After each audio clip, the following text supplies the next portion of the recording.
that the trophies being given to the winners tonight are based on an astrolabe.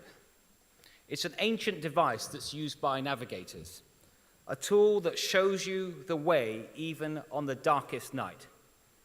And right now, in this city, in this country, at this moment in time, I think we need it more than ever. After the Charlie Hebdo killings, I remember having to explain to one of my daughters that the terrorists who attacked Paris called themselves Muslims, that they claimed inspiration from the religion of my family, my parents, my grandparents, and countless generations of Javids before them. You don't need to tell me that they had no right to do so. You see, I'm no religious scholar, but many years have passed since I studied the Quran as a child. But even I know that it offers no justification for what happened in Paris or for the kind of indiscriminate slaughter that came to Westminster last week. You literally cannot be both a Muslim and a murderer. Nor do the views and the actions of the extremists have anything in common with our daily lives. As one Muslim put it on Twitter, I don't even know what the third compartment on a washing machine is for, let alone how to build a caliphate. Yet we can't deny that these people think that they are Muslims. They identify themselves as Muslims. They genuinely believe that they are acting in the glory of Islam. So how do we deal with this? How do we respond to the fact that so many Muslims do so much good while a handful of people use Islam to justify evil? That Muslims proudly walk into Parliament as MPs and as ministers, while a man calling himself a Muslim walked in as a cold-blooded killer? Well, the answer lies in this room tonight. In the wake of the attack on Westminster, there was a lot of talk about business as usual. After carrying on as normal, because if we change our behavior, the terrorists will win. That's especially true of Muslims. You see, look around this room tonight. Educators, scientists, entrepreneurs, leading figures in sport, media, the arts, Muslims saving lives as doctors and changing lives through politics.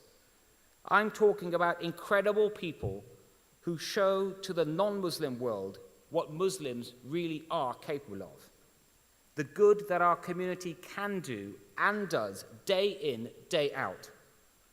As for the terrorists, as for those who would seek to hijack and pervert our religion, our culture, and our history, well, to them it shows that they don't speak for British Muslims, that they represent nobody but their sad, twisted selves.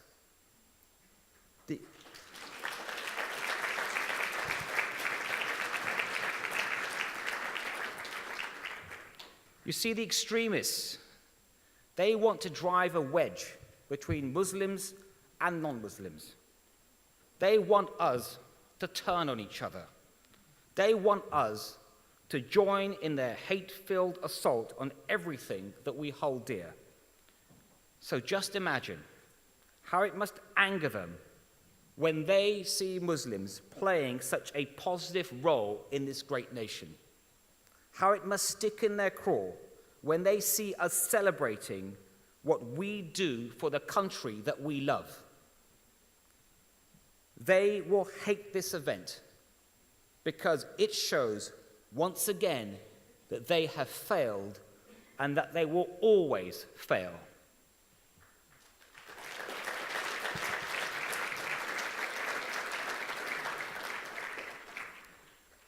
Many of us here tonight, probably most of us, are the children or grandchildren of immigrants, of people who came to this country to work hard, to build something positive, and to give their children and grandchildren a better life.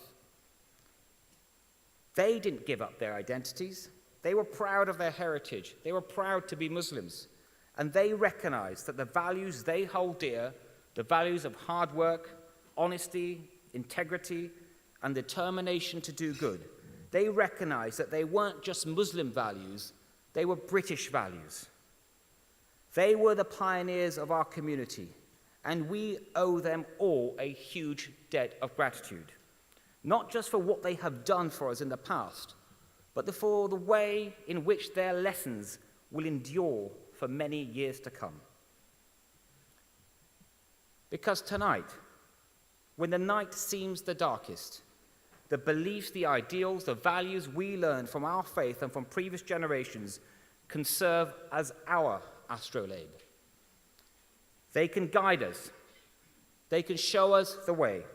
If we abide by them, they will help us lead our community through stormy seas, just as they did for our parents and for our grandchildren. The people in this room, each and every one of you, you exemplify these values. So thank you to all the winners and to all the nominees for all the good that you do. Thank you to Ahmed and to Muslim News for bringing us all together this evening. And thank you to everyone here tonight for coming out and showing the world that even in these troubled times, that we can be proud to be British and proud to be Muslim. Thank you.